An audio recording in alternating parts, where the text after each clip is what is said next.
And we're live. Pet Talk Boys, Joe Pugh, joined by Jay Alby. How are you today, mate? All good, Joe. All good. How are you? All good, but gutted hearing the news that potentially, or it's looking more and more incredibly likely, that Dillian White versus Otto Wallin has been cancelled or at least postponed. What's your thoughts, Jay? Yeah, no, a bit gutted because obviously it's a big fight, something to look forward to for neutral boxing fans. The heavyweight division's on fire at the moment. Yeah, just a little bit devastated. It was a good fight, do you know what I mean? It was definitely a decent fight to watch. Obviously, you're probably going to get a few negative people going to say, is it down to the WBC now ruling that Dillian's going to fight, obviously, Tyson Fury? Obviously, at the time, it was the winner out of Fury Wilder. His injury not as serious as possible. For me, if it gets rescheduled, then obviously it's a genuine injury, and I do believe Dillian's obviously got a genuine injury.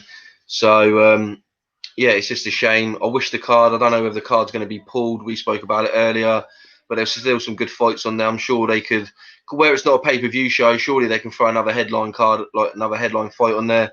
We see the Romford Bull, your man Johnny Fisher, throwing his name in there, saying he'll give Otto Wallin a fight that night. So, yeah, it's a very, very, very disappointing situation to happen, and yeah, it'd be interesting to see what unfolds after this, Joe. Yeah, it's very interesting. I think I heard a rumor on Matthew Mackin's podcast last week that it was off due to an injury.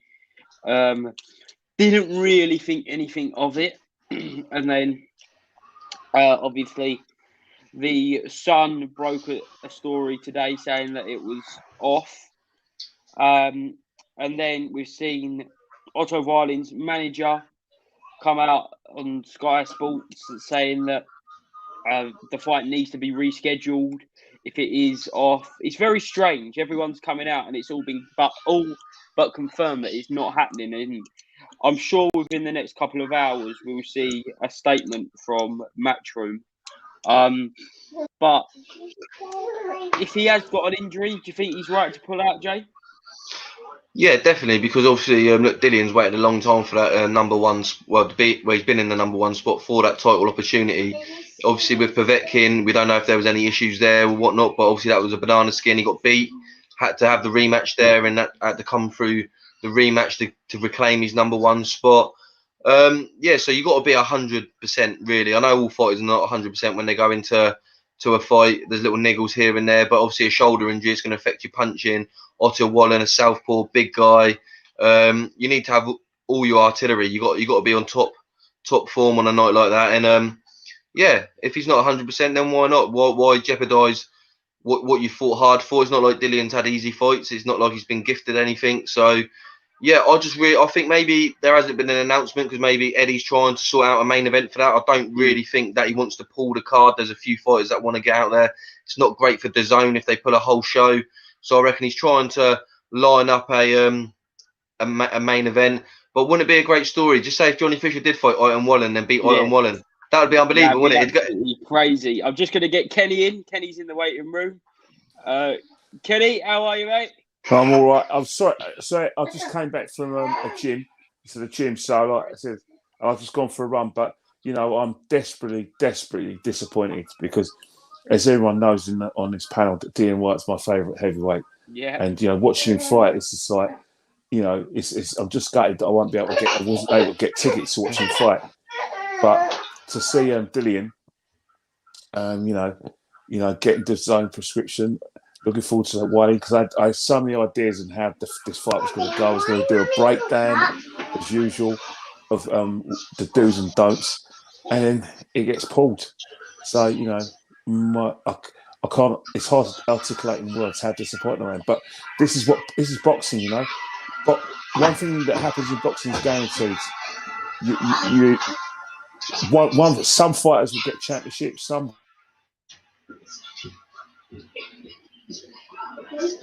Yeah. But like domestic level, and some fighters are world level. Some fighters will go through trainers like football, like clubs go through football managers. That's the guarantee in boxing, you know. and fighters pull out big fights. Sad though. It is sad, and the thing I see about it is, will we get to see it, Kenny? That's what I'm thinking. Will we get to see White versus Wallin if it doesn't happen on October 30th, or will we go straight into the Fury fight?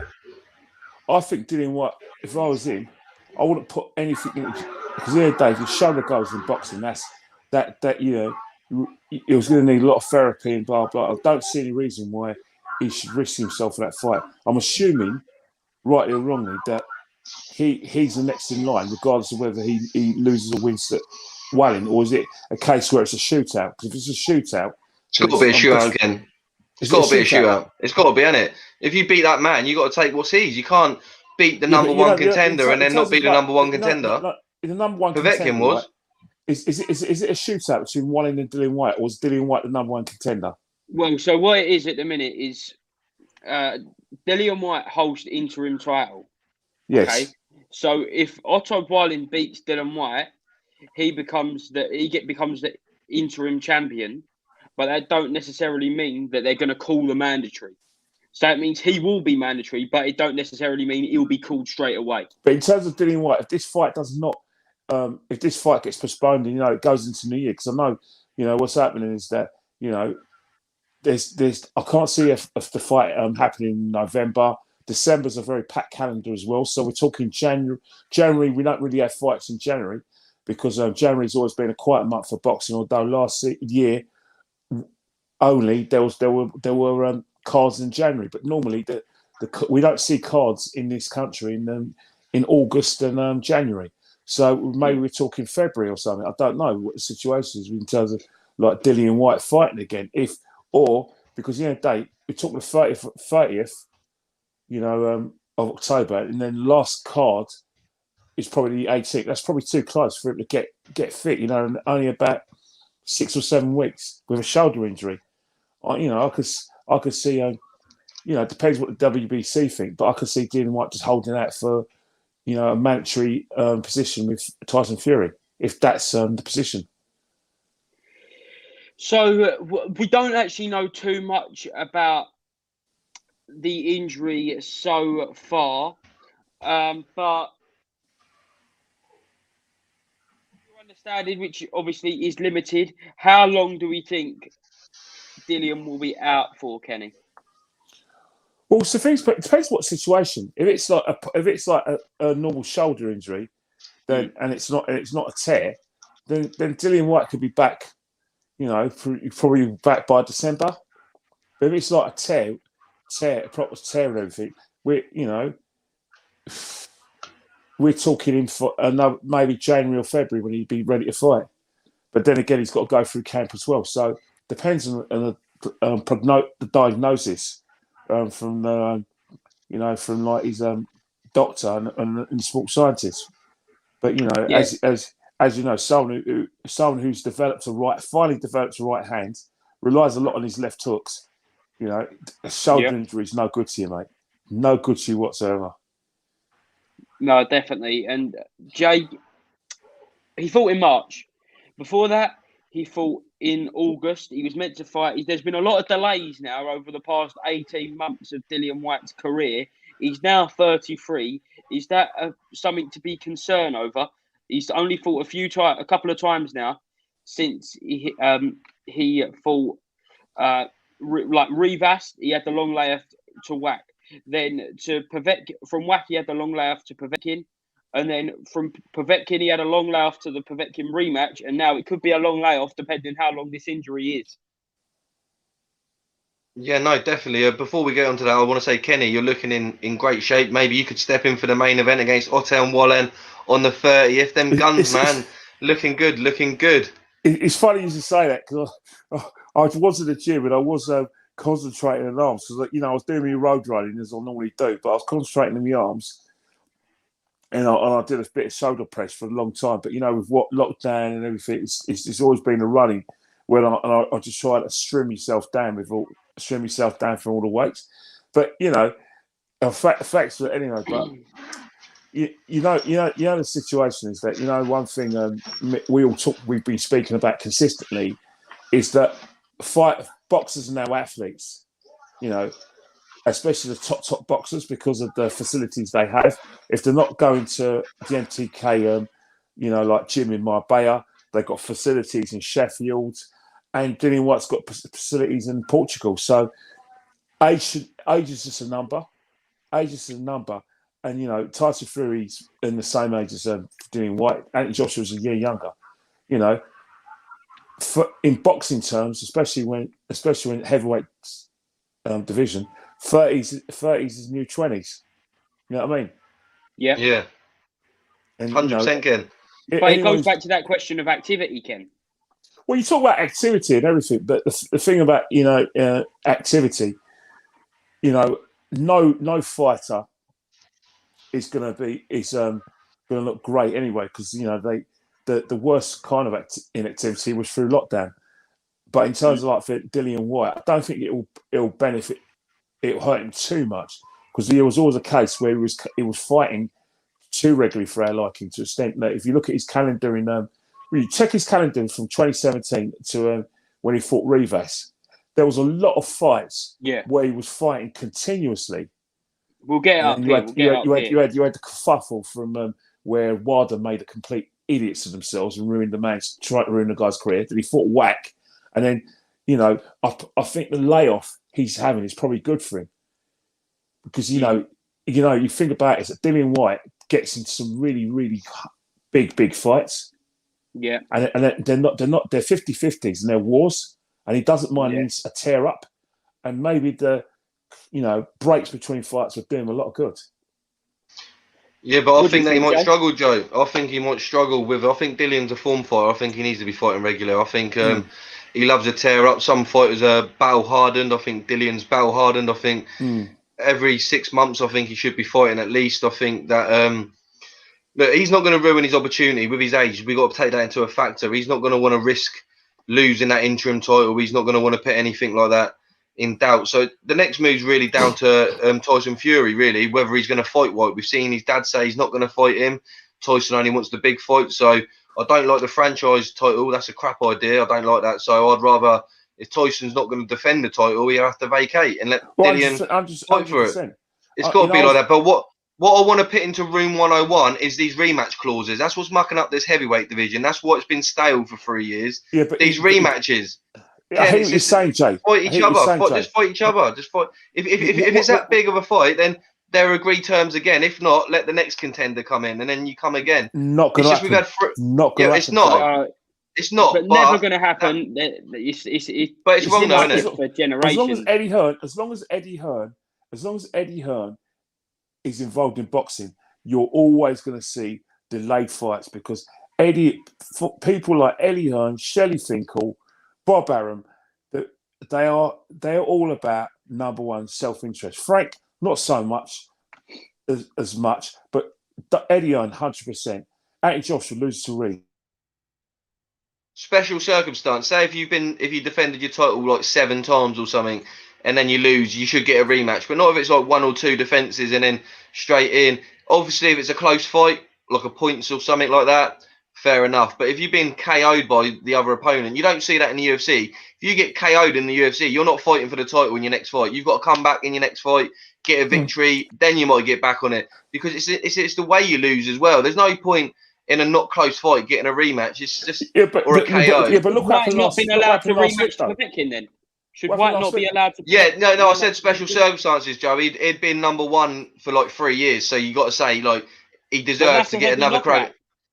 That's true. But I mean, to say like 1 or 2 fights and then you get a knockout loss, for me, it's not going to change. I'm not going to argue that point. It's going to stay there. But Wilder had 2 other cracks. He had 3 shots. Come on, that's fair enough. Yeah, but Wilder didn't lose the first fight; it was a draw. But he got badly beaten the second fight, and the narrative was, what's the point of them fighting? I mean, Fury's going to thrash him, and then we're now having this kind of moment. Like in sports, you had the 100 great moments. Well, we're having a moment. Where were you when Tyson Fury and Wilder had their trilogy? Where were you? Yeah. Some people in their bedroom. It's the most talked about fight ever. So sometimes, it's hard to predict. And boxing's a funny old game. It's a funny old sport, you know. It's special cases for each one, though, isn't it? Like Yeah, that one, we'll say that's a great moment, but name me another trilogy in the last 10 years that's been great. Not really many. There's been I loads. don't know. Are you talking? What I'm saying is that I know it's not going to change. There's going to be rematch clauses. I'm just saying, for me, that's something personally I would take out of the equation to make boxing a bit more interesting. But it's not going to change. I do agree with that. It's not. I'm just saying, just imagine the landscape if you didn't have these rematches. It'd be more interesting. As long as Eddie Hearn's around, Eddie Hearn and people like Shelley Finkel, not like Shelley Finkel, definitely Eddie Hearn. Eddie Hearn is the rematch king. You know, he is one of the, and I say he is one of the biggest backside protectors in boxing I've ever seen. You know, so he should be though. In really, yeah, definitely, yeah. Business. That's great for him, but for boxing as fans, it's not always great. Sometimes rematches are good, but you know, like you'll say, yeah, Dave, you're talking to three diehards, right? But you've got to remember that what pays the bills are the casuals. Like the casuals, you know, have invested so much in their fighters. They want a rematch because they want Anthony Joshua to get his titles back. They're desperate because the simple reason is that I thought when I went to a Ricky Hatton fight that I've seen such family involvement. But Anthony Joshua's taken it to another level to the extent that everyone's involved. It's not just fans like us. It's the corporates, the celebrities. Yeah. He's got to a situation where Anthony Joshua has made boxing sexy again in this country. Yeah. And I think that's why there's a massive desire for AJ to fight, Usyk for rematch. There's no chance of it going to Ukraine. Not a chance. No chance of going to Germany. No money. No sponsors are going to win of it. Once again, it's going to be in this country. It's probably going to be White Hart Lane or Wembley. Either so, that's what's going to happen. I think that's the thing with boxing now. Too much arse protection. But then again, money talks. And, the biggest draws in boxing at the moment, for me, heavyweights are two of the fighters that are having to be promoted by my guy, Eddie Hearn. I put Tyson Fury in a different bracket because he's going to become a big draw. But before Tyson Fury fights with Deontay Wilder, it was always Dillian White, who was probably maybe a poor second to Anthony Joshua. Either way, Dillian White and Anthony Joshua are pay-per-view fighters. They're the ones who are putting bums in seats in this country. Yeah, and as far as this goes, we'll talk about the card. Our general feelings, but we'll go deeper into it. Do you think the card will go ahead, Kenny? You would have thought so, yes, definitely, because I think what's happening, there's a fight between Babic and Molina, and I think at the end of the day, Eddie Hearn, is committed, the zone to about 16 cards. You have to go through the card, and he's going to have no choice. There are fights out there, There's no way Babic and Molina's going to be a headliner because Molina's just come here. As far as I'm concerned, Molina, and I say it with the greatest respect, and it's hard to even get at. Molina, it's like whenever Molina comes to this country, it's like he has a deal. Which round do you want me to go down? That's exactly what's going to happen next Saturday. Yeah. So that's going to happen. Who's going to be a headliner? Should we go through the card? Go through the card. We'll go through the card. We've got Chantel Cameron versus Mary McGee, which is for the unified super lightweight title. That's the Road to Undisputed tournament, the first round. You've got Craig Richards versus Marek Mataja. You've got Youssef Kamari versus Jorge David Castenda. You've got Babic versus Molina, what you mentioned, Kenny. You've got Johnny Fisher versus Alvaro Terreno. Ali Scotney versus Eva Cantos. Jordan Thompson versus Piotr Podolaki. John Hedges versus Anthony Woodley. There isn't a really O2 headline fight, really, is there? Well, the thing is, Craig Richards he fought Bivol recently, and he like I said, all intents and purposes, he didn't disgrace himself. He lost clearly in points. You know, a world, you know, like I said, somebody's fought for the world light heavyweight championship. You know, been in that company. He's part of a rich vein of light heavyweights that we believe we have in this country. May we make it that there's no harm making him the headliner, no harm whatsoever.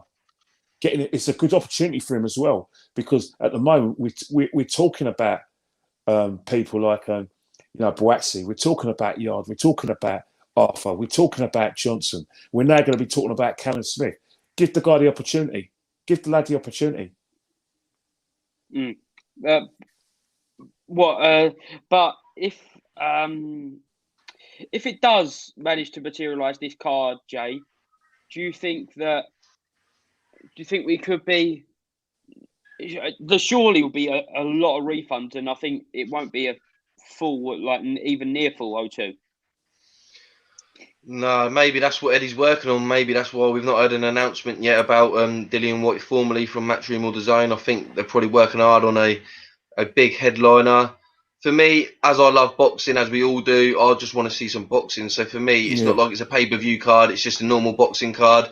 It's on your subscription. So as long as you get an okay headline, for me, I know we got their Albanian boxer 505 laughing about Johnny Fisher. I just love a tear-up. If Johnny Fisher wants a tear-up with Otto Wallin, they're heavyweights. Just let them have a go at it. I know there's levels and there's different experiences in that, but if you want to tear up, just let two heavyweights have a tear up. I'd see it. Do you know what I mean? I'd watch it. Surely that's not a headline. Yeah, but no, it's not. It's probably not a headline, but I'm just saying, if things are that bad and you got someone who's game, just throw them in there. They're all in the UK. You got to think you're in COVID now. It's going to be difficult maybe to get an international opponent over with. I don't know what the COVID guidelines are with coming in and doing your isolation and all that. Maybe that's too late. But what you're going to do? You got to save the party somehow, haven't you? And if there's someone there throwing their hat into the mix, then why not? Like, it's heavyweight boxing. It's a puncher's chance. Johnny Fisher can bang. If he lands on you, he's going to knock you out. Don't matter who you are. But Otto Wallin's a southpaw. He's fought at a high level. He's a lot better. But look, when Otto Wallin fought Tyson Fury, everyone said, "Who's this nobody?" It's no different, is it? It's literally no different, really. So for me, I just want to see boxing and I want to see a card. So obviously the level will have to be higher than that. But I'm just saying, why is everyone laughing about it? Give the guy praise. If he's saying he can step up to the plate, you got to give people like that credit. 100%. I think what's happened is that, you know, one of the biggest assurances as well is that there's always fighters to step in, but you know, normally the headliner Dillian White, he normally has an opponent to step in for Wallin, but when it's the headliner injured, it's a bit tricky, isn't it? Because Wallin is really the supporting actor in this. And, you know, and so really and truly, it's a case where Wallin will say, well, no, sorry, mate. You know, as Dillian White, as Deontay Wilder says, don't send me a peasant without the king on a contract. And then maybe Wallin's going to probably use that kind of verb, because the other day he's in a very good position. He feels that he's got a bit of chance of beating Dillian White. He might wait his turn. You know, or he may take step aside money and let Dillian White have the first go at Tyson Fury. After all, Wallin had his chance 2 years ago, and then he says, "Right, if whatever happens, I'll fight the winner of Tyson Fury and Dillian White." And so he's probably going to be thinking about that. Why get my hands? Why, you know, risk that position? If I get poleaxed by Fisher, because he could get poleaxed from Fisher, because at the end of the day, if you're fighting Dillian White and he's injured and you're fighting Fisher, then as far as Wallin's concerned, he's still fighting Dillian White, and his mindset won't be right for that fight, especially when you've got a big puncher like that. Yeah, like you look at Wallin, to fight Fisher, you'd need a significant pay cut. It would be, you could, because financially, there's no chance it would be for the same money, because Eddie just couldn't do it. It'd be full to. Yeah, exactly. So then it's up to Wallin. It's up to Wallin that whether we're gonna really see that. I don't think we will. Will the fight card happen? I don't know. But it's certainly interesting. It's certainly a topic of discussion. And for example, like, it's a tricky to southpaw. I said it from the start that I think Wallin would have gave White problems. So, what sort of problems do you think he'll give him, though, Joe? Because I was on a boxing show yesterday, and I was looking at fighters like Wallin. Everyone's talking about his southpaw stance and that he's fencing off. But I always say that if you're away from home, you have to engage at heavyweight title. It's not like where you're at the lighter weight, so you can actually fence people off and basically throw combinations from long range. I think in heavyweight title fights, especially when you're beating someone like Dillian White, he has to engage. He has to come forward. He has to be prepared to fight inside.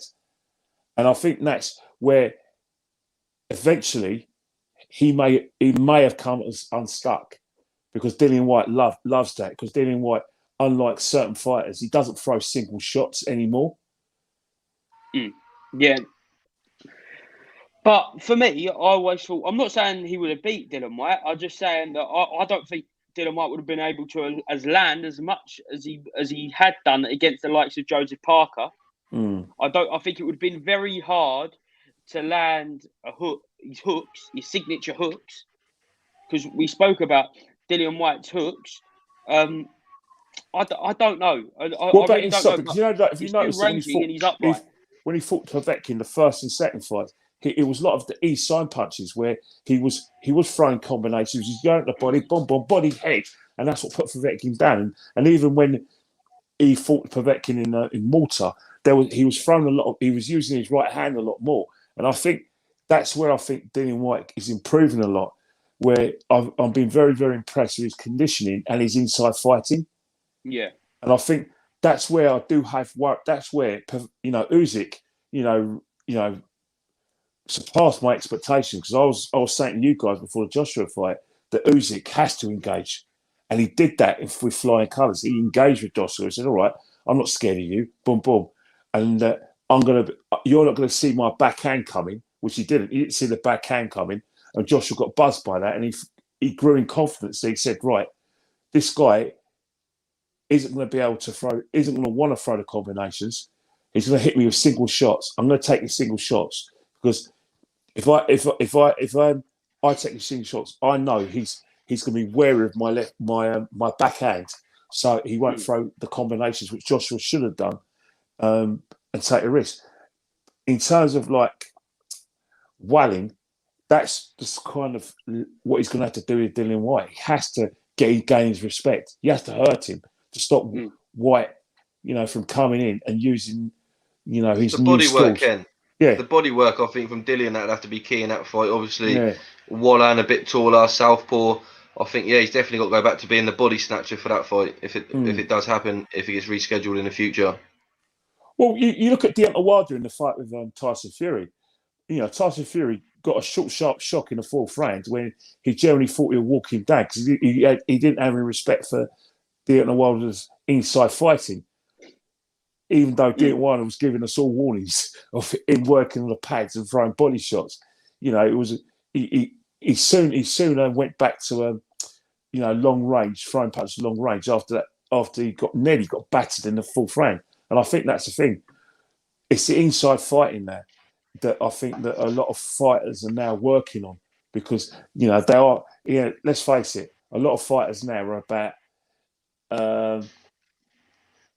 6'8", and they're all fencers, like like the Klitschko brothers, especially upright GB style type. Yeah, exactly. Upright stances, fences, boom, like that. So you have to be able kind to of like AJ's becoming. He has become. Well, talking about AJ, am I hearing that he's left McCracken, or is he just adding another trainer in? Oh, that's a good debate. We could get into that in a little while if you fancy it. Yeah, well, that's a separate show of itself. We'll have a separate show about that. Tomorrow, because he's been to 3 different trainers when it's finalised. But I'm hearing rumours. I'll bow to you guys and your inside knowledge to confirm it. I've heard some stuff. Yeah, it's just only from what I've heard, it's just he's been to 3 gyms. I don't know. Did you see the guy with Anthony Joshua? Very excited to be with Anthony Joshua with I know. Shield. Is he in the States at the moment, isn't he? Yes, he's in the States. He's been. I think he's been with Renee So, Virgil Hunter, and Shields. Ronnie Shields. Yeah, and Ronnie Shields. I've heard Ronnie Shields said the journalist asked him what coaches has he got rid of or kept, and he said the only coach that AJ's told him he's kept is Angel Fernandez. That's the statement I saw earlier. Oh, so the Kraken's gone then. Well, that's what he said in that statement. He got asked what coaching team has AJ spoke about, and he said the only person that he's told me that he's kept and he spoke about is Angel Fernandez. And that's all. As I've said, that's another show, isn't it? That's another show that it was. You know, exactly. That's that. Well, we was going to talk about that tonight, Ken. To be honest, until this obviously news of Dillian White's come up, but again, it's going back to the trainers. Dillian White brought Harold Knight in as well as Xavier Miller. About teams, Harold Knight has just Xavier Miller has got other fighters like Yusuf Kamari on that card. So probably for him, it's vital for fighters to get out. But if you're a fighter right now, Jay, what are you thinking? Like, who's on that card? If you're the likes of John Hedges, Craig Richards, who only got their actual fights announced yesterday on the card, that's what leads me to think that the card may still go ahead. Having thought about it, is the chances are, if the news is breaking now, and I heard a rumour about it last week, then somewhere in between that time, they've known about it. And then for them to announce Craig Richards' fight yesterday, John Hedges, a couple more fights that I can't remember off the top of my head. Babic versus Molina. Yeah, well, Babic was already on the card, so slightly different. But let's have a look. They just announced Ellie Scottney and Jordan Thompson as well. That was the 4 they announced yesterday. For them to announce that tells me that the fight card may still go ahead. Yeah, the zone can't lose it. They can't lose a show, can they, Ken? Well, no, they can't. They can't, because it's at the end of the day, it's one of the reasons why, terrestrial TV, was lost to boxing, because fights were getting postponed and they were given the whole schedules and to these events, and even before they were giving live schedules to boxing, a lot of the times they were just not showing these fights live because they just couldn't guarantee the schedules. So boxing's come a long way. And I think Eddie Hearn, he has to think of plan B. The problem, the sad thing about it is that it's very rare that the actual main event, the headliner, gets an injury. It's normally his opponent that gets an injury. So it's very, very, very rare for Eddie Hearn. But Eddie Hearn's done it before and he could do it again. He's got, there's nothing wrong, no harm in getting Craig Richards out there and putting him out there. He's fought for a title. You said Fisher as well, but I don't think Wallin's going to be in a contract. He's not going to do that. He's not going to. Well, what heavyweight? Let's name some heavyweights that we could throw into the mix then that could come in the fight, Wallin.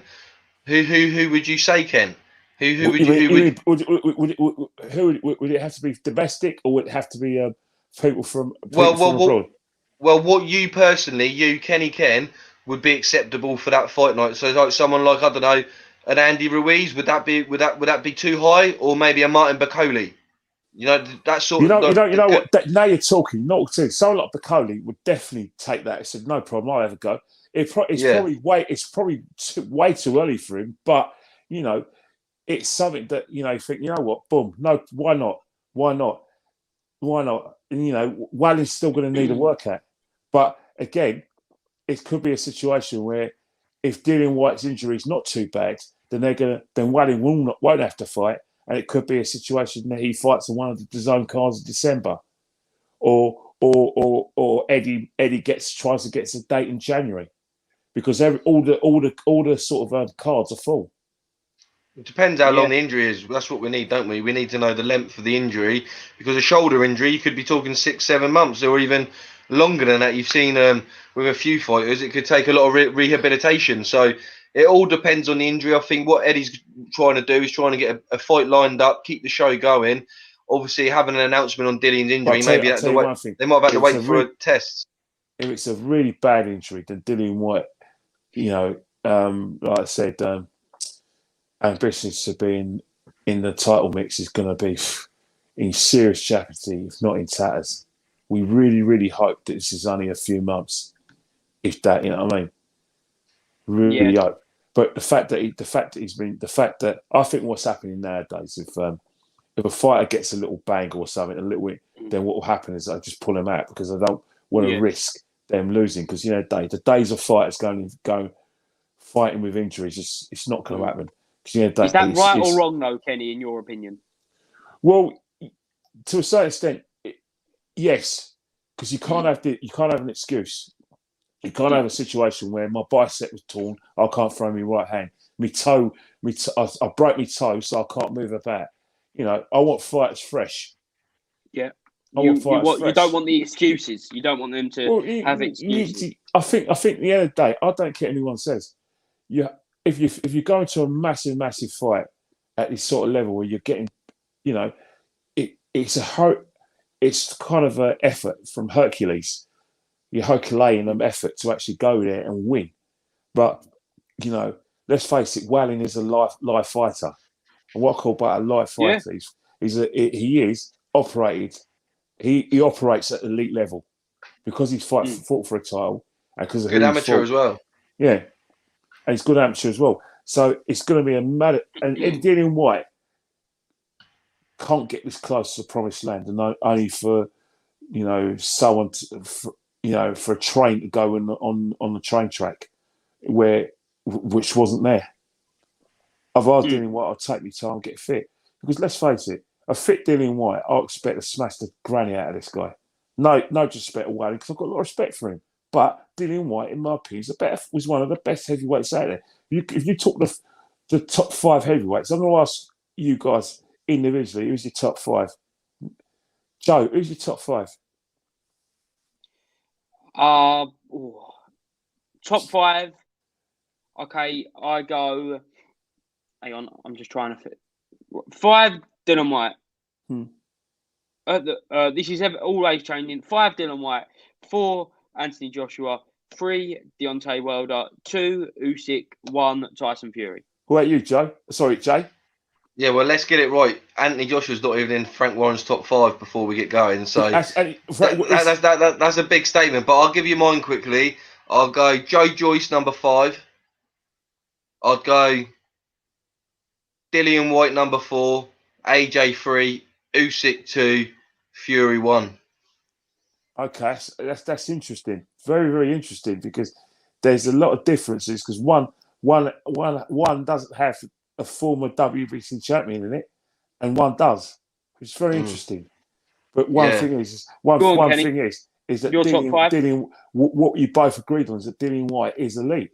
He's at the elite level, and I think 100%. And I think when you're at that elite level, he needs to protect himself. He's got too close, because potentially, although none of us, believe it could happen, it will happen, but it could happen.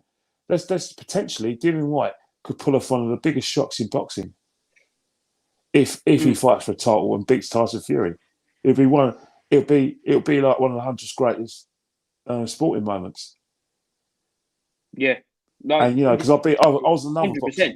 I've been speaking to a lot of people in the boxing community, and they generally believe that Tyson Fury hasn't earned his right as the number 1 heavyweight because he's only fought Deontay Wilder, and so they want Tyson Fury to go on a tour and clean up the division.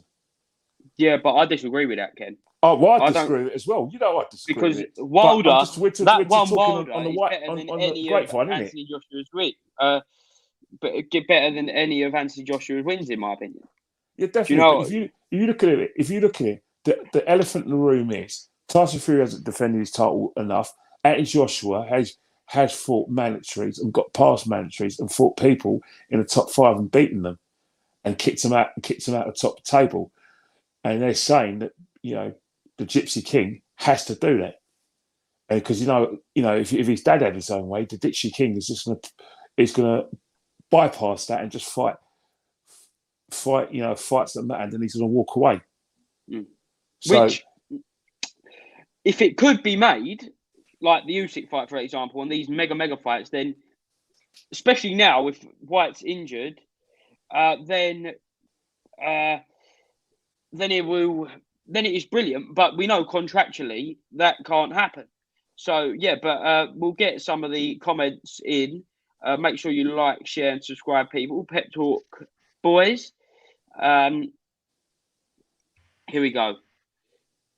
Joe Randall, I have a feeling the Saudis will want the rematch. That's in terms of the Anthony Joshua versus Alexander Usyk rematch. they did a Kenny, good job. do They you did think a we could go good to job Saudi? 2 years ago.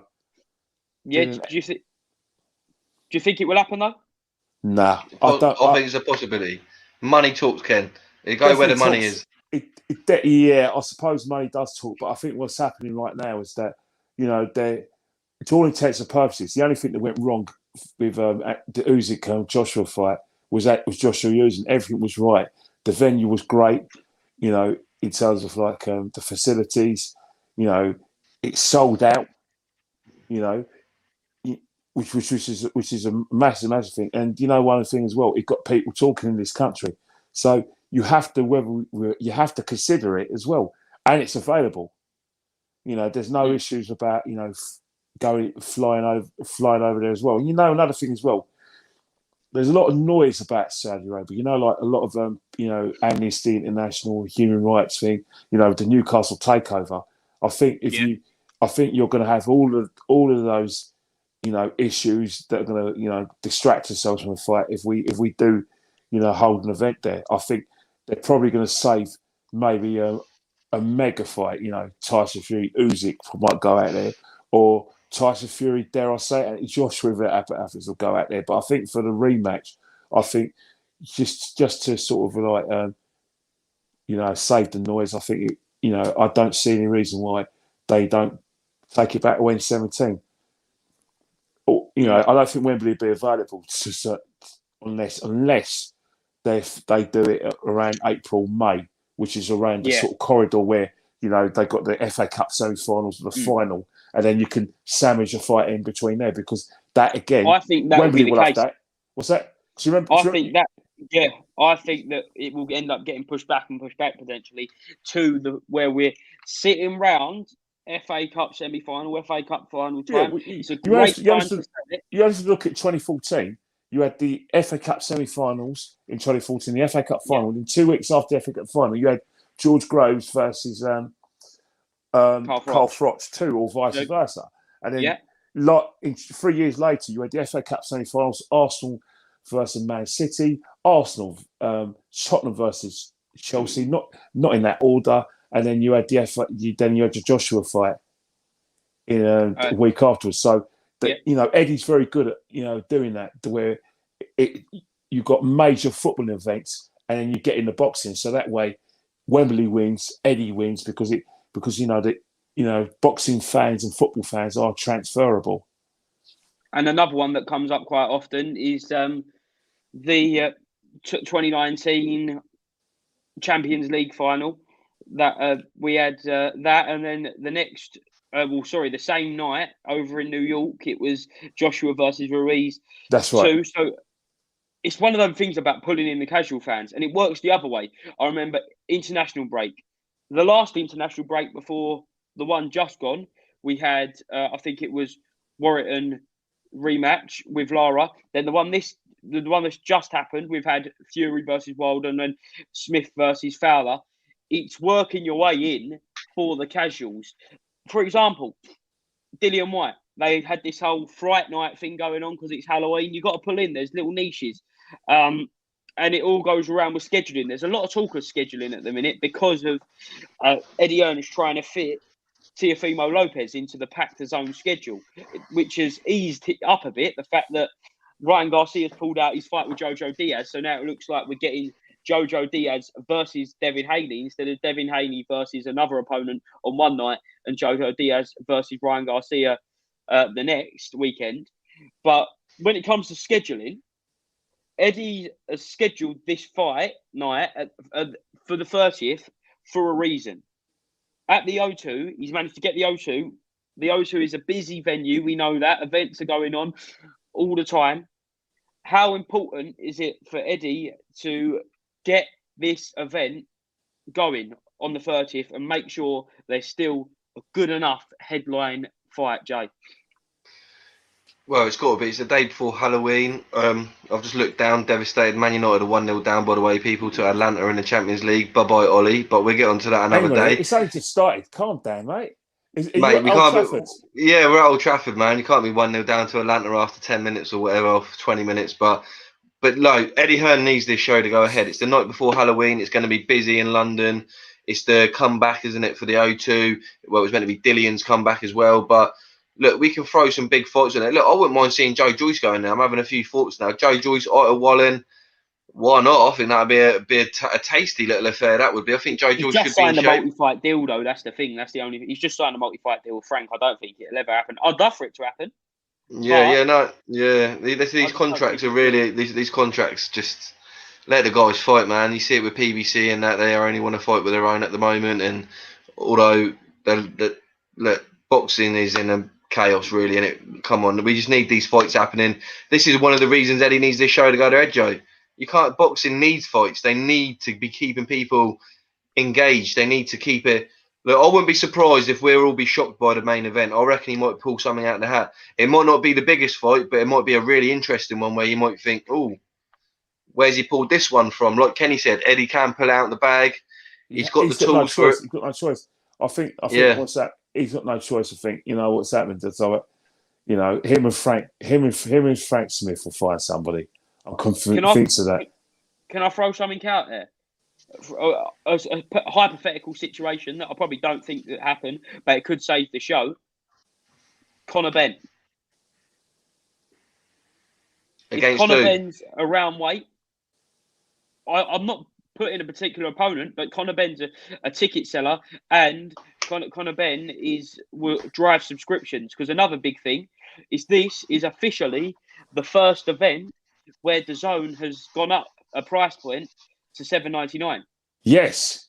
Yeah. That's so, and they needed that big, like Eddie Hearn said, this would have been a pay-per-view, which we know it would have been a pay-per-view because it's Dillian White. Dillian White's now at a stage where he is pay-per-view. This fight night would have been a pay-per-view. So it was a big, come to me, £6 a month instead of paying £20 for one night. You haven't got that night now.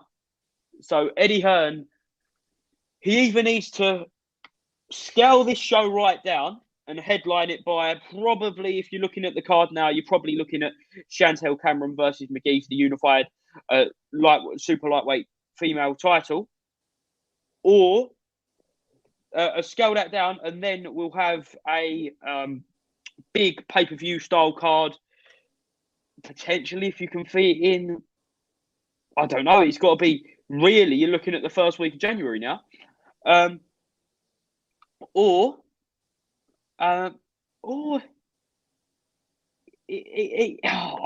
really don't know where Eddie goes. He's in a very, very tough situation. And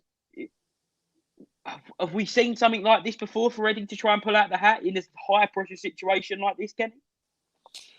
Yeah, of course it is. You have to look at it. Look, it's probably not as big as well. But remember, we had fighters. Remember, if you look at the first, like 2021, you had the free shows that Eddie loves. Like in his back garden in Brentwood.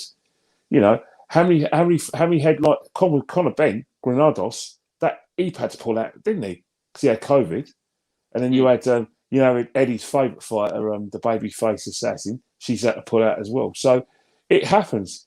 You are gonna you can find fighters. There are fighters willing to fight. Sometimes you've got to take a hit. And I just think that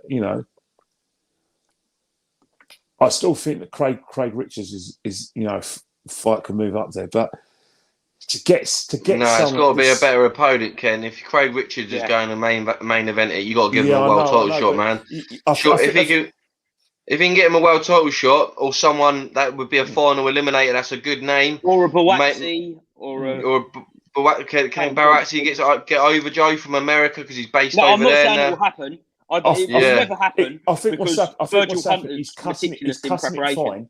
He's cutting it fine. He's really cutting it fine. He's either going to have to move one of the fights to the main event,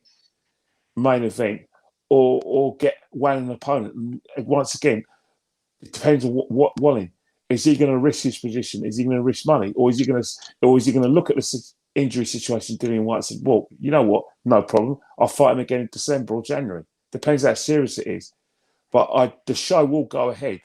But Lee Wood, Jazza Dickens. I've seen that Lee Wood named in the comments. He's a world champion. Maybe Eddie could get him out. Yeah. Maybe. What about Filip Hrgović? The thing is with these featherweights.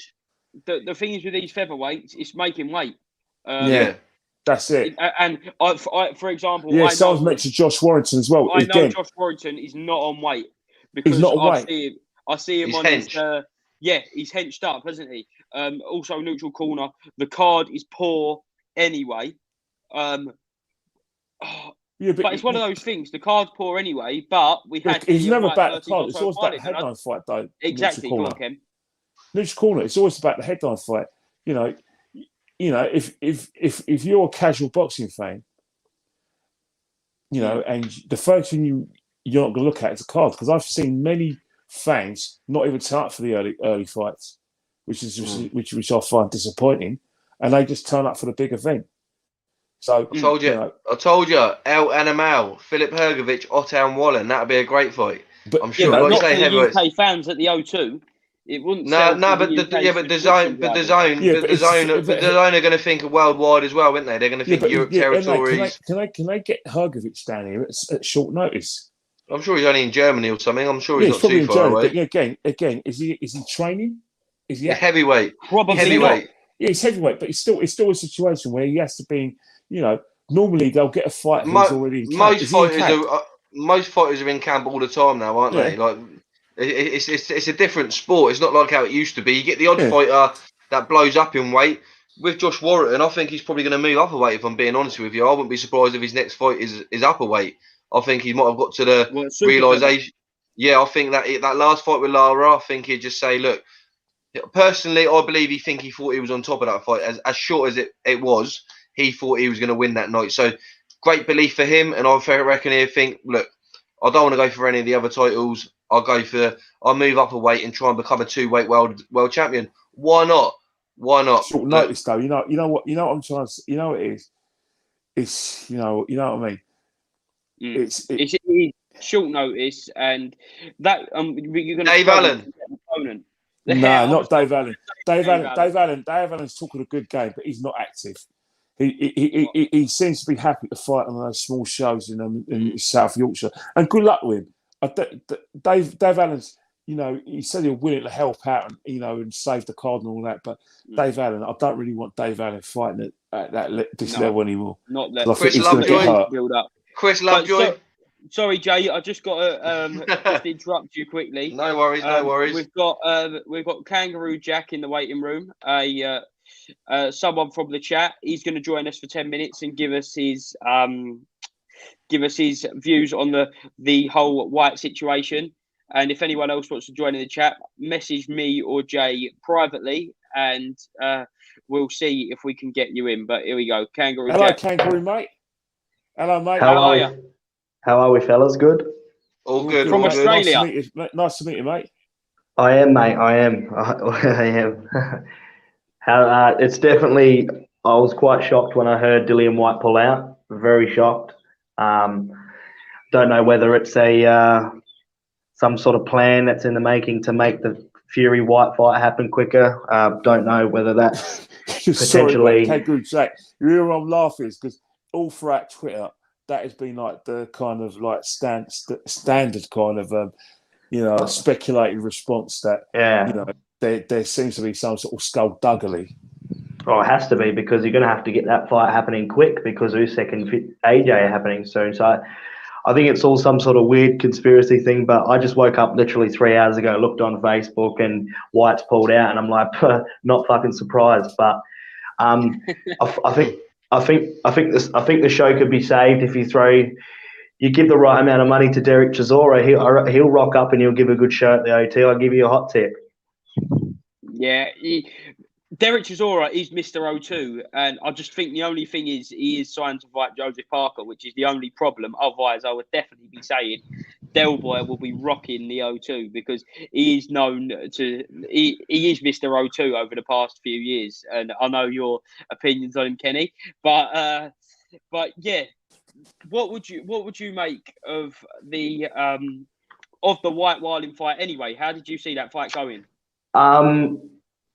Based on my personal opinion, I believe Dillian White. It'll be close because it'll be close for the first few rounds because Otto Wallin's very tricky. He's a southpaw, very tricky customer. But I think Dillian White with his aggressiveness and shot and his punches to the body and just his aggressiveness, just ring generalship, I think will get Otto Wallin out of there very quickly. But it would have been an interesting fight, and I would not have been surprised if Otto Wallin got a decision against him, to be honest, because he's people make a lot out of that Fury Wallin fight, but let's be realistic here and wake up and smell the roses. Without that cut, Tyson Fury dominated him. So, and I'm talking absolutely dominated him on the cards. So if he didn't get the cut, because people like to very dramatic. Whenever someone gets cut, it's like, oh, it's very close. It's close. It's not fucking close. Smashed him on the cards. So, is Otto Wallin as good as everyone thinks? No. Is Tyson Fury as good as everyone thinks? I'm a big Tyson Fury fan. You can't question that he's the number one heavyweight in the world because he is. He's the only undefeated heavyweight. He's potentially in the running to win all the belts back that he didn't lose in the ring. He's won the Ring magazine twice. He's a WBC champion. So it's no question that he is the number one heavyweight. And if he goes on and beats everyone else, he will go down as a great. So I don't know who's going to save the show because I was looking forward to the show. I hope Babbage comes out and just puts on a fucking show because I love that guy. Oh, he's a beast. But the thing is, Kangaroo Jack, every time you see Molina fight nowadays, the first thing you look at him, right? Oh, he gives up. You always have this sort of thing, right? He has kind of a pre-deal where they all work out which round he's going to go down in. Because I saw the fight against Waldley, and I thought, all right, yeah, then he gets hit once, and that's it. You know what I mean? Yeah. Yeah, and the thing is, he's a bit of a yeah. No, sorry, go on, Kangaroo Jack. Go on. He's a bit of a. Look, I reckon it'll be a close fight, but I think I've always thought Babbage is too small for the heavyweights, but his work rate in the ring and his punching, what can you say, his work output and the amount of punches he throws in a space of a few seconds, causing a lot of people problems. But I think once he faces somebody that keeps him at bay on the jab and really dictates the fight, I think he's in trouble as well. But the heavyweight division at the moment is fucking booming, and I love it. Yes. That Wilder fight, I was in a pub in town.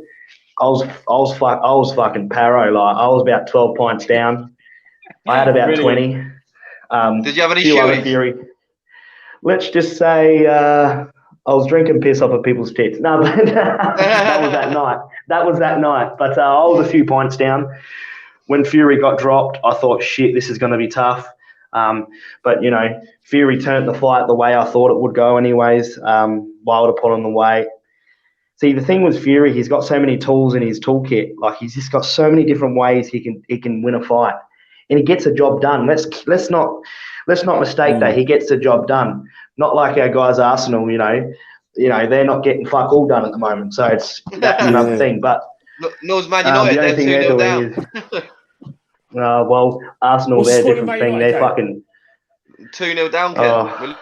We're losing 2-0 to Atlanta in the Champions League. Guys, half an hour gone. I've got to love you and leave you because my battery's going down. No worries, Kenny. Thanks for coming on tonight, mate. Kangaroo Jack, I'll speak to you soon, mate.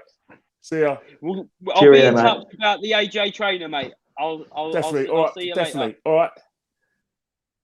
Do you lads think? Jumping on. Go on, Kangaroo. Go on. Do you think who's going to train AJ? I mean, it's not going to make much of a difference, but I don't know what sort of route he's trying to take. I think he's going to try and get a bit from all of them, maybe, and then pick one. I reckon he'd probably give it another month or two going around the camps. But I like Canelo's coach. I think Eddie Reynoso would be a great one. I think they're similar outside the ring with their business, the way that they're business-like, the way that they present themselves. I just think that's a great match. I think Canelo and AJ would be fire. I think that would be unreal. Problem with AJ though, he's not like this is the problem I have with him. Personally, I think he's a chinless piece of shit. I don't like him at all. He's protected. He's like a protected species. But problem with AJ is he's stiff. He's very stiff. Like he doesn't. And I love it when he loses because he's one of those like he's Eddie Hearn's little toy boy, and Dillian White's just sitting there like a little puppet waiting in the wings of Eddie Hearn for when AJ fucks up again. So you will all see it all crumbling down. Eddie Hearn will be crying in the corner as he does. That's what I'm saying. So AJ can't change his style. He's trying to box, but he's not a boxer. He needs to just come forward and be a big guy.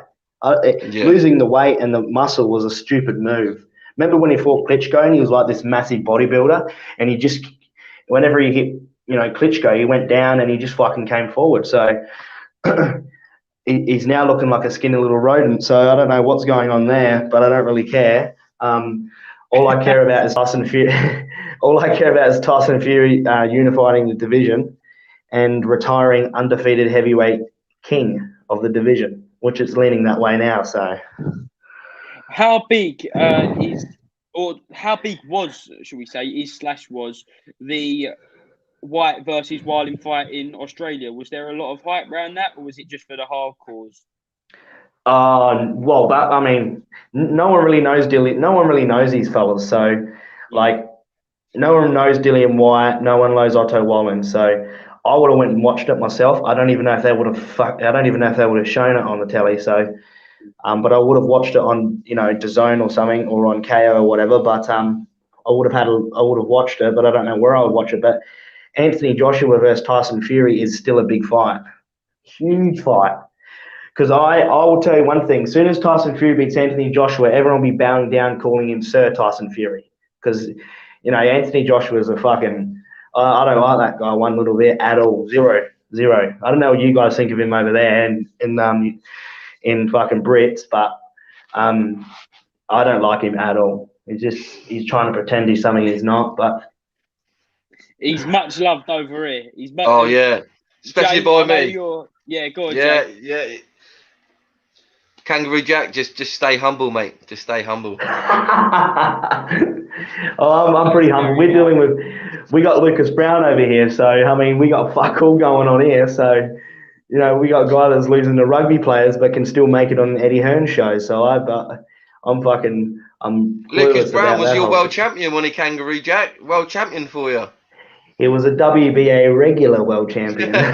It's like winning the reserves. Champion. Yeah, it's like winning the reserves grand final. It's not doesn't add up. But let's be honest, the top five at the moment. Top five heavyweights in the world. Well, number one's Tyson Fury. Number two's Deontay Wilder for me. Usyk number three. Dillian White 4, Anthony Joshua 5th. I put Wilder at number 2. The reason why I do that is because he's a proven heavyweight knockout champion. Usyk's not a proven heavyweight, in my opinion. That's just me. Yeah. But he's got all the belts, and that's just.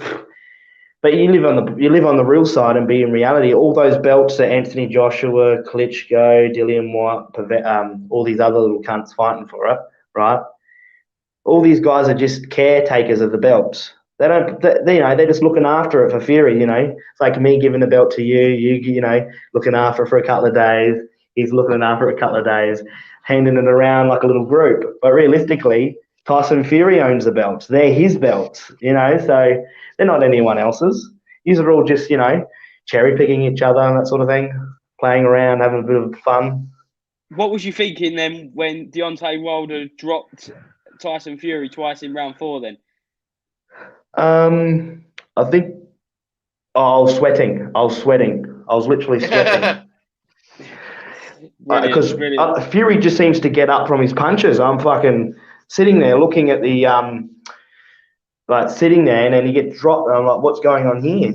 But he's literally just looks at the referee, and he gets up, and then he gets better, and he gets better and better. So he's a special character. I don't know how big he is in the UK, but he's big now. He's big. He's now getting the recognition that he deserves.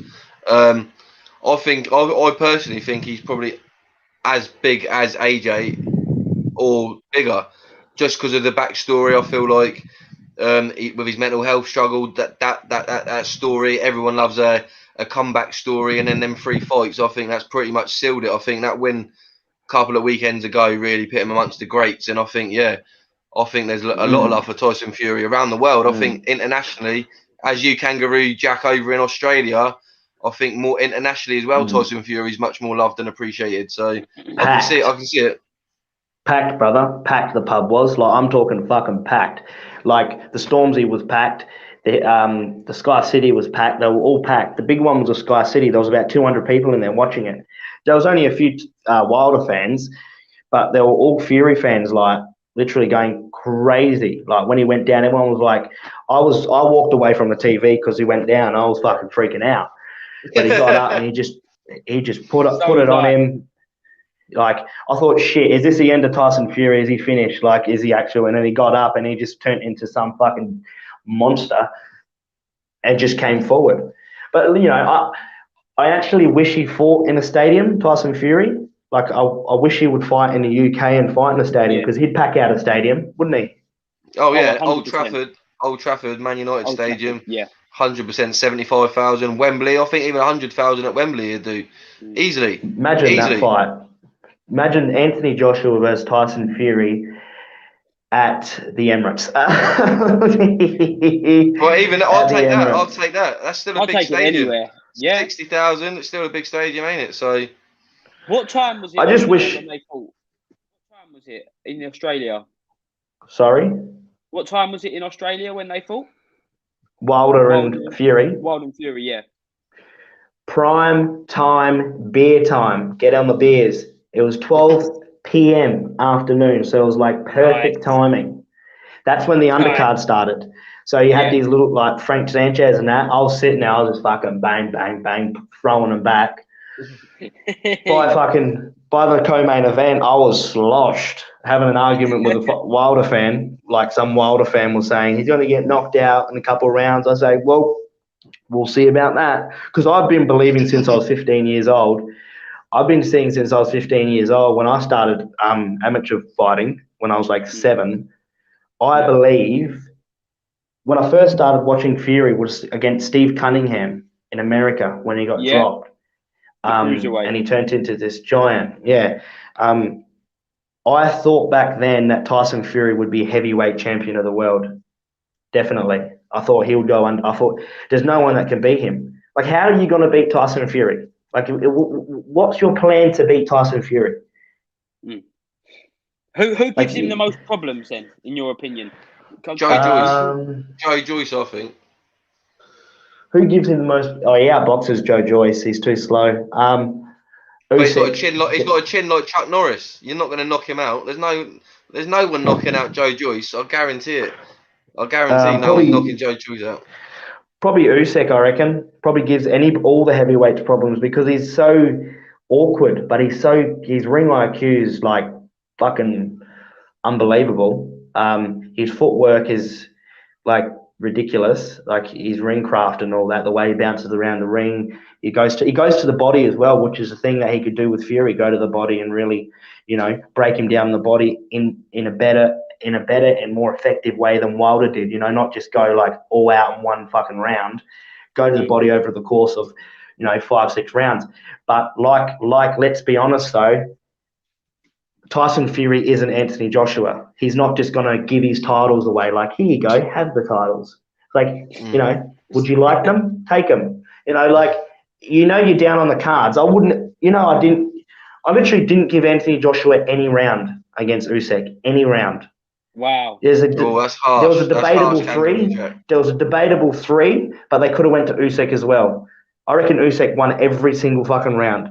And I thought at number 10, 10th round, I thought, what's the corner saying to Anthony Joshua? Like, what are they saying? Go out there and save your fucking titles, or go out there and try and outbox him for the last two, and maybe Eddie Hearn will suck your cock and save you. Like, you know. Well, Kangaroo Jack. That's why he's made changes now. You got to respect that. If you make a mistake, you got to make changes. And obviously, it looks like he's getting a new trainer in. You might see that. You might see that. You might see that. You might see that fight in AJ that you ain't seen yet. He might convert you, Kangaroo Jack. He might convert you. If he converts he's a two-time heavyweight champ, man. You got to put some respect on this guy's name. Come on, like. He's a two-time. You cannot like him, but you got to say you respect that his resume. You got to respect that the guy gets in there. I respect it. I actually respect his resume. I respect his resume and Dillian White's resume because they're fighting guys that are in the top 10, and that's facts. What I think. Yeah, definitely. You know, so they're the two that are really, really dangerous. Joe Joyce hasn't shown jack shit yet. So when you say that he's like this some sort of, you know, hero, have you seen who he fought in the amateurs in the WBS and that? He's fought Usyk. He's fought Filip Hrgović. He's fought Usyk. He's fought Daniel Dubois. He could save the night. Yeah, Daniel Dubois was meant to be the next Deontay Wilder. He was banging everyone out. He absolutely took all his best shots, schooled him. Carlos Takam, big strong man, a friend of the channel. We've had him on a few times. A great guy. He's a great. He might not have the best winning record, but his game, Carlos Takam, he's strong. Joe Joyce, look. If you go back to that fight, look how many big shots Joe Joyce took in that fight. I remember we done a watch along, Joe, and you lot were screaming, "You're taking too many shots," and I was sitting there going, "This is bread and butter for Joe Joyce. He will eat these shots. He's the only heavyweight in boxing that will allow you to get 3 shots on him, so he can land 2 or 3 on you. That is a quality that no other heavyweight's got." He just comes forward, doesn't he? Yeah, but he doesn't go down. Fury's got a good chin, but Fury goes down and gets back up. You literally got to hit Joe Joyce with a sledgehammer to take him down. He's not going to go down easy. So he's a good fighter. I've got a question for you. Yep. Would you instruct your fighter? This is a question I ask everybody because, you know, people are like, you know, a bit stupid in my opinion. Like, this is what I ask you, mate, all right? Would you instruct your fighter to go in there and try and outbox Tyson Fury? No. That's what I'm saying. So no, not at all. When you say Joe Joyce won't go down, yeah, that's fine. Fury can just outbox him. He's a lot quicker than Joe Joyce. Joe Joyce is the slowest thing I've ever seen. Like, he is really slow. Like, yes, Fury came in heavy against Wilder, but he was intentionally coming in heavy. Let's get that right. And he was also he had a shit training camp. His daughter was in hospital. No, that's true, but Fury is vulnerable. Look, I love Tyson Fury. Joe loves Tyson Fury, so I'm not going to discredit him, but we've always got to be equal to both sides of an opinion. And Tyson Fury's been dropped many times. He's very vulnerable. He can only be when hit. He's lost focus, though. Yeah. He lost focus. Vulnerable when he loses focus. But in a 12-round fight against any heavyweight, Joe Joyce is more than capable of landing on him once. Like, look at the Deontay Wilder fight. He made a mistake. He went in too close. He felt that shot. John Fury even said Tyson doesn't make them mistakes. All I'm saying is, there is in heavyweight boxing, you just need one shot. It's not like the featherweights when you normally win by KO. It's normally a TKO, accumulation of punches, and a referee steps in. So Joe Joyce can do that. He's got a great jab, Joe Joyce. He can compete. And I read a statement the other day that John Fury said that Tyson Fury said that's the guy next in the throne. He believes that Joe Joyce is a handful. So if Tyson Fury's saying that himself, you've got to respect what Tyson Fury says. He's got great boxing IQ, and if he says Joe Joyce is a handful and can give him a hard night's work, then who am I to argue with the Gypsy King himself? You do have to. I think in my opinion on the whole situation, I think I've finally realised now. Well, I've always realised it, but you have to knock Tyson Fury out to beat him. I think you have to knock him out. You have to keep him down because you actually have to knock the fucking motherfucker. You have to knock the cunt out, literally. Knock him in the next week. No, that's true. It's a true statement. You might need a 2x4. You might need you might need some assistance. It's going to be difficult to knock Tyson Fury clean out. We've seen him get dropped many times, but I love that. I love someone who gets back up in fights. That's a fighter, and he's got a fighting spirit. 100%. And bro, with Fury as well, this is the other thing that when you say with Joe Joyce and every other heavyweight, as soon as Fury identifies that he's in trouble, and you're like, if you're coming on, I'm 6'5" around. If you're coming on me, right, you're on me, right, and I've gone down, and I've identified that. I'm getting up and I'm throwing everything I fucking got at you. That's what Fury does. He goes down. He's identified that. He gets up and he throws down. No one's ever seen that from him. You see what I'm saying? So you got to be prepared for that. A 6'9" fucking guy coming at you. You know, you've got to be prepared for that. You know, and he doesn't. I mean, that's how you probably will knock him out, actually. And that's why I think Dillian White's a challenge for Fury. Dillian White against Tyson Fury is not an easy task. Yeah, no, Kangaroo Jack. Sorry, Joe. I've got a question for you though with Joe Joyce. Do you believe Joe Joyce would beat Anthony Joshua? I believe that's a hard fight for Anthony Joshua. I think with Joe Joyce's chin, his stamina. That's one thing as well with Joe Joyce. He's got probably the best stamina in the heavyweight division for a big guy. He'll throw the same amount of punches in 12 rounds. You might say it's slow, but he will throw a lot of shots over 12 rounds. So apart from Fury, because he's number one, I think no one beats Fury. So let's just throw Fury out there. But do you believe Joe Joyce is a test for every other heavyweight? I do. I believe Joe Joyce will knock Anthony Joshua's fucking head off, if I'm being honest with you. So, I mean, because like you said, he's got stamina and he keeps coming, he keeps coming, and he keeps coming, he keeps going. But like he's a 12-round boxer, and he gets better as the fight goes on, which is one of Joe Joyce's one of his traits that he's got, and he hunts you down. Like he may not be like bouncy on his feet. He may not like be so ring crafty, but he manages to cut you off in the ring. He throws that heavy jab, slow but heavy. With AJ will just stand there and go, come on, hit me, go on, knock me out. Like that's what AJ does. A bit stick. What about Dillian White though? Joe Joyce, Dillian White. That's my ideal fight. That's a fantasy fight for me. I think that's a great fight. Dillian White, Joe Joyce. That's a tear up. That's an absolute war for me. Dillian White wins that though. Dillian White's a wild card. Like he is, but his stamina. You've seen him in the Joseph Parker fight. Later on in the fight, he does get a bit tired, which is natural. It's not a criticism. These big guys do get tired, and for me, Joe Joyce has that hidden weapon. He has the chin. And he has the stamina to go 12 rounds. You saw it with Daniel Dubois that took him out in the 10th round with them big shots. I believe if Joe Joyce gets to the 10th round, whoever he's fighting is going to have a bad last 3 rounds because he's going to be there throwing and putting that pressure on. So that's a big asset for a heavyweight. You know who I love, like equal to Tyson Fury, and it's just I don't know. I just have this thing for him, and I just want to see him fucking win and get that opportunity, and that's Derek Chisora. Like I just love the guy. Me too. We all love Chisora on the channel. He's the people's champ. He's definitely the people's champ. I want him to get a world title shot. I want him to, just give him a shot. Throw him in there because you never know what you're going to get with Chisora. If he comes ready, he'll lose on cards the whole fight and knock you out in the 12th round or 11th round. He's just not against Tyson Fury though. That'll be the same. We saw the first 2 fights. I think if he goes in maybe a rematch with Usyk. Or maybe a fight with AJ. If AJ beats Usyk, I'll be up for that. But I think Fury will school Chisora for a 3rd time. Not that I wouldn't want him to have the opportunity. I just know how that will probably pan out. I think Chisora has a better shot against AJ or against Usyk, just because I thought he'd give Usyk a very tough fight. And AJ shows vulnerabilities, and I think Derek Chisora on the inside could cause AJ some problems. But I believe AJ's got the dog in him. I believe he's got the fight in him. But I believe that AJ respects his team and he respected the game plan. Maybe he didn't want to do that game plan, but I believe he respected Rob and the team enough to say, this is what I've been instructed to. And now I believe AJ's made the correct decision, if he's made that decision, to look maybe around and look at better trainers to make yourself better. Look at Tyson Fury. He went to Sugar Hill. Tyson Fury's a different animal now. A different animal. You got to believe me. He's a nut job. I watched the highlights again yesterday. In that Wilder 3 fight, Tyson Fury was possessed.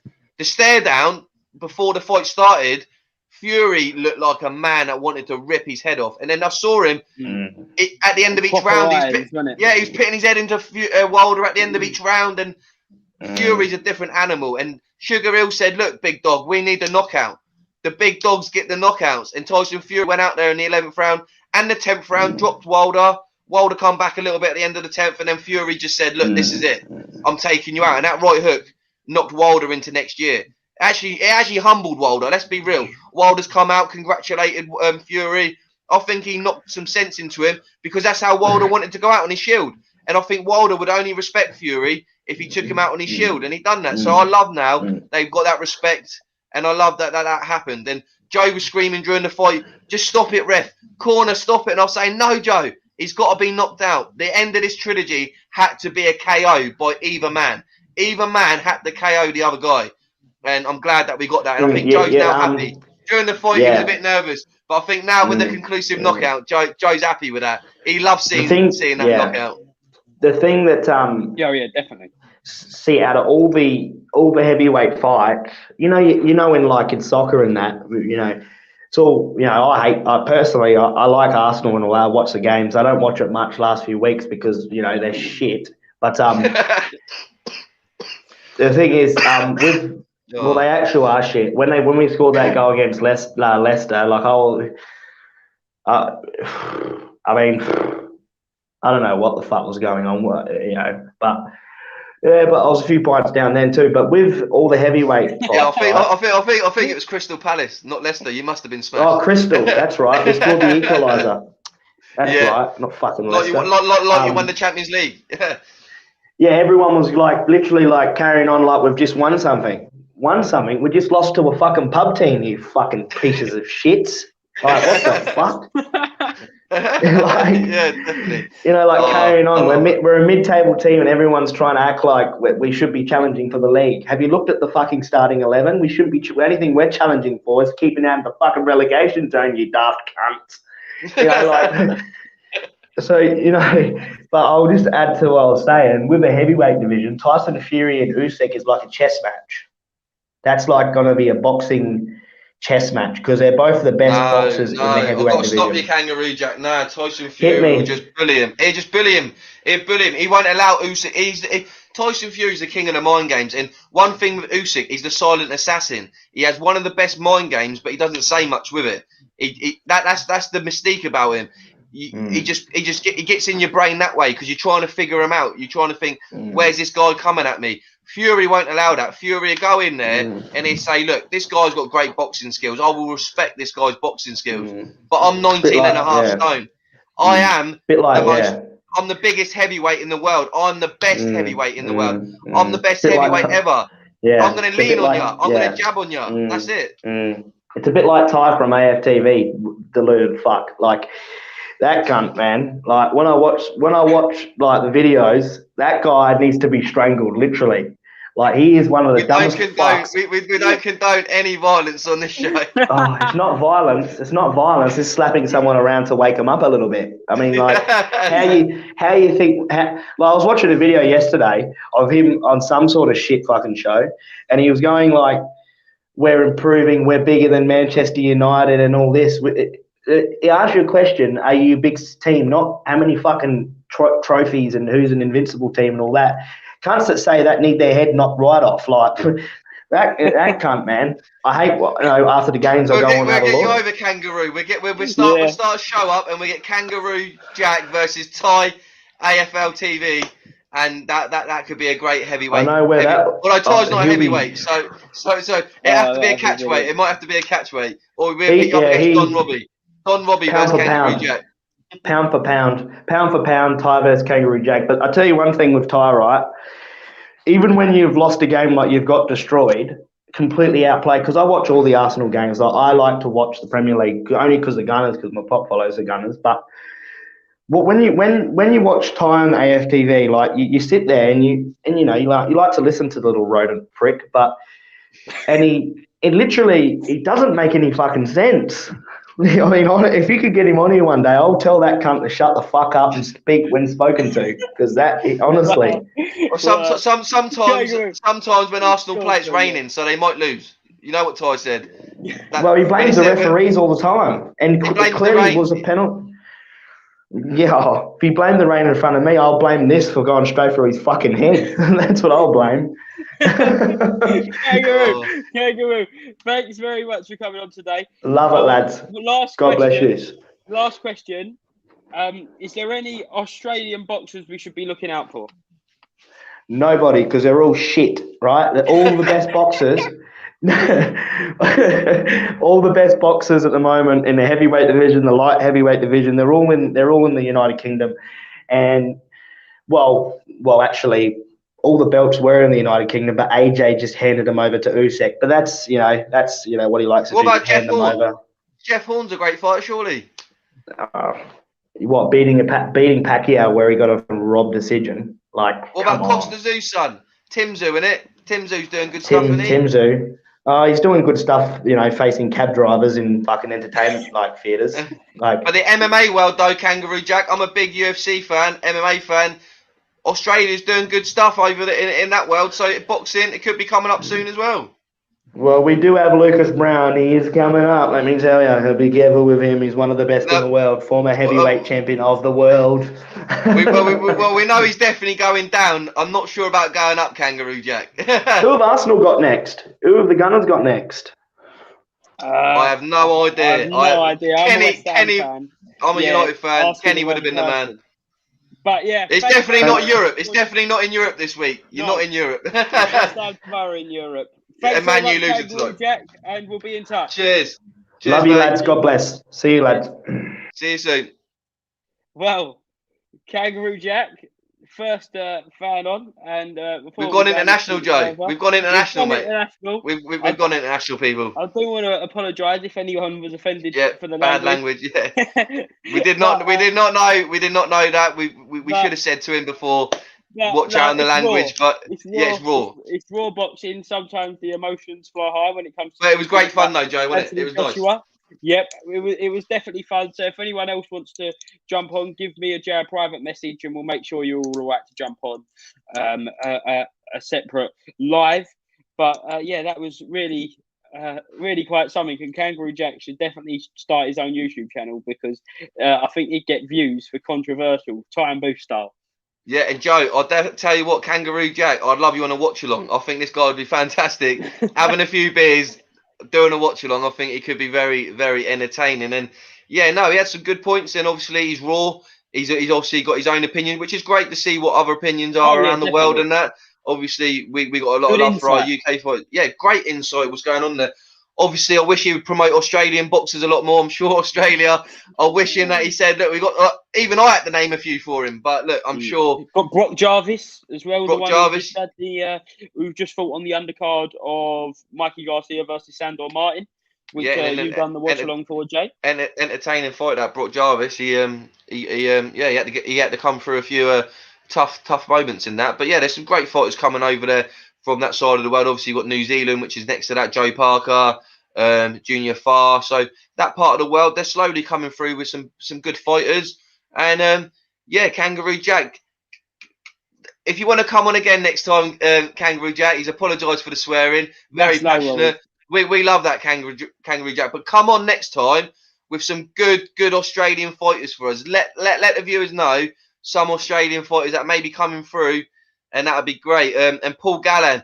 Yeah, Paul Gallen, ex-rugby player, I believe, Joe, is that correct? Yeah, he knocked Lucas Brown out in the first round. There was some dodgy shots to the back of the head, but that's a conversation for another day. But yeah, Paul Gallen. But it's been a fun live tonight. And just to finish off, Jay, just your final thoughts on the whole Dillian White scenario. Look, first and foremost, let's hope Dillian's healthy, safe. A speedy recovery with the shoulder injury. We don't know how bad or what it is yet. I'm feeling it could be quite serious as there's not been an announcement yet. Maybe he's had to have surgery and they want to wait before they make a statement about how long it's going to be. Maybe Eddie will do that at the same time as when he announces whether the card's going to go ahead. I believe it is. I've seen a few fighters on the card on Instagram. They've still putting stuff out there about their fights and that. So like Joe said, a few fights only got announced yesterday and they've known about this since last week. So I think the card will still go ahead. Dillian, I hope you're safe. That's the main thing. But when he comes back, depends. Look, boxing's all about contracts nowadays, Joe. Depends what's in the contract. If it's in the contract that there has to be rescheduled later on, or if there's a little bit of leeway where maybe they can get out of this fight, maybe Otto Wallin wants to say, look, no, I want to stay active. I want to fight someone this weekend, or no, on October the 30th. I want to fight someone then, and then maybe it moves on. They might say, okay, you fight Dillian later on as well. Look, we don't know. We just got to wait for an announcement. But all I hope is that there's going to be a card. There's going to be negativity that people say it's going to be a crap card anyway. I'm a boxing fan. There's individual fighters that I like to see in their progress and their journey, and that's going to happen. Like we had last weekend with the show on Sky. People complained about it, but for me personally, there's certain fighters on there that I personally like. Hughie Fury, Savannah Marshall, Chris Eubank Jr., and I want to see where they go and how their performances are looking. So as a hardcore fan, I want to see a card. Chantel Cameron, I think she's great. I know you like her as well, Joe. Massive fan of Chantel Cameron. So people like that, they might not be the biggest names for the casual fans, but for me, hardcore fans, you, Joe, Kenny Ken, Kangaroo Jack, people like that, you're going to want to see some of these fighters' journey. So for me, I hope they pull out a nice fight for the main event, Joe. If you see someone in there which is a bit interesting, as long as it's interesting, I'll still be happy with the card because I just want to see boxing. 100%. And I think people need to remember, just as a closing statement, that people have been saying about the Sky Sports. Sky Sports are still in their infancy, still in the building stages with their relationship with Bentalon and Boxer. Likewise, with the Zone UK, they're still very much in their infancy.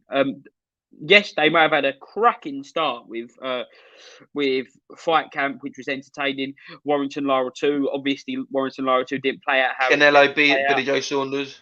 Yeah, but I'm just saying the UK one just now. But but for the US shows, fantastic. And then for me, probably the best show so far has been Smith Fowler, because you had Smith Fowler, Williamson, Cheeseman, and it was just a great night of boxing before an even better night of boxing on the same night. But remember, they're still in the infancy and there's still lots of time to grow, and we will be covering it all on Pep Talk Boys. So make sure you like, share and subscribe. Jay, thanks very much for joining me. Cheers, Joe, as always. We've got a lot of stuff coming, people. So look, we want to appreciate everyone who's been viewing our shows the last couple of weeks since we started the channel. Just wanted to give a shout out for that, Joe, because we appreciate everyone in the comments, everyone that has watched. Obviously, we had to do a transition, which is always difficult in anything you do in life. And we've obviously had to start from the beginning, which obviously we're not grumbling about. We like working hard. We like to have a challenge, and it's been a challenge. But I just want to say thank you for the subscribers. They're going up steadily, and also the people that have been viewing. Just hit that notification bell and subscribe. Pep Talk Boys really appreciate it. And what I'm loving is Pep Talk's talking boxing, Joe. Pep Talk is in the boxing world, and I just love chatting to you, Kenny. It was great to see Kangaroo Jack on. And look, people in the comments, if you want to get involved, it's a fan-friendly channel. And as long as you've got a good, valid opinion and you want to get that opinion out, as Joe said, Instagram us. Our Instagrams are at the bottom. Send us a private message. If you see anything that's coming out, a show coming up a day before or whenever before the show starts, that would be great. But if the show's on, hit a comment in there and we'll get you involved, because we love getting people's opinions. It's always interesting. It's great. Kangaroo Jack was good tonight. And there's loads of stuff we've got coming out. Joe does some great interviews. We're going to get some new watch-alongs coming soon. There's going to be some big fights. So, look, people, thank you very much. And just keep subscribing, hitting that notification bell. And, thank you very much. No, couldn't said it any better myself, Jay. Until next time, we'll see you soon. And make sure you like, share and subscribe. Pep Talk Boys.